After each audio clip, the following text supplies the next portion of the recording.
যে ভোট কেন্দ্রের দায়িত্বে থাকবেন শুধুই নারীরা।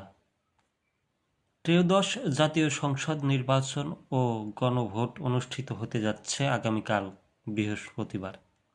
এই নির্বাচন ঘিরে ইতিমধ্যে সব ধরনের প্রস্তুতি সম্পন্ন হয়েছে।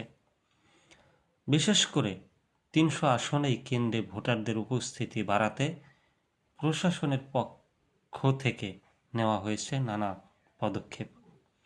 এর মধ্যে ব্যতিক্রমী পদক্ষেপ নেওয়া হয়েছে চাঁদপুর ৪ আসনে। পীরের কথা মেনে গত ৫৪ বছর ধরে এই আসনের অন্তর্ভুক্ত রূপসা দক্ষিণ ইউনিয়নের নারী ভোটাররা ভোট দিতে যান না। মাঝে মধ্যে কিছু নারী ভোট দিলেও সেটি নগণ্য। এবার জেলা প্রশাসনের উদ্যোগের ফলে ভাঙছে দীর্ঘ ৫ দশকের বেশি সময় ধরে চলা সেই নিয়ম। নারী ভোটারদের অংশগ্রহণ বাড়াতে ভোটার কেন্দ্রে নিয়োগ করা হয়েছে শুধুই নারী কর্মচারীদের। নেওয়া হয়েছে পর্দা মেনে ভোট দেওয়ার ব্যবস্থাও। বুধবার ১১ ফেব্রুয়ারি সহকারী রিটার্নিং কর্মকর্তা ও ইউএনও সেতু কুমার বড়ুয়া এ তথ্য নিশ্চিত করেছেন। খোঁজ নিয়ে জানা গেছে ৭০-এর দশকে জৈনপুরের পীরের অনুরোধ মেনে ফরিদগঞ্জ উপজেলার রূপসা দক্ষিণ ইউনিয়নের নারীরা ভোটের সময়ই ভোট দিতে যান না। মাঝে মধ্যে দু একটি ভোটের সময় না প্রার্থীদের কাছে আত্মীয়রা ভোট দিলেও তার পরিমাণ ছিল নামমাত্র। যদিও ভোট ছাড়া আর বাকি সব কাজেই ওই ইউনিয়নের নারীদের অংশগ্রহণ চোখে পড়ার মতো। বিচরণ করেন হাট বাজার সহ যাবতীয় কাজে।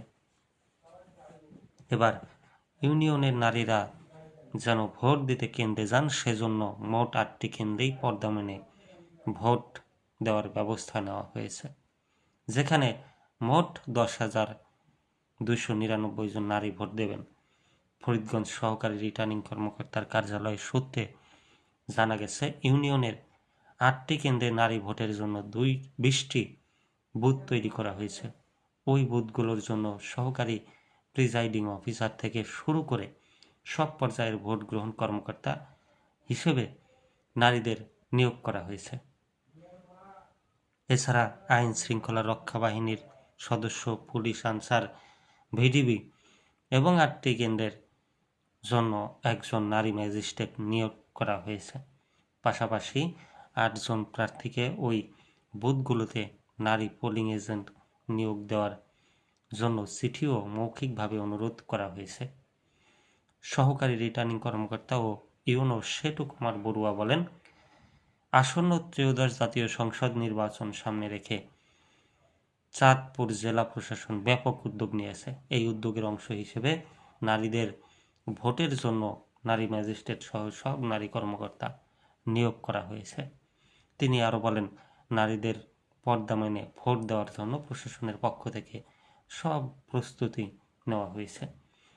আশা করছি এবার নারীরা তাদের ভোটাধিকার প্রয়োগ করতে ভোট কেন্দ্রে আসবেন।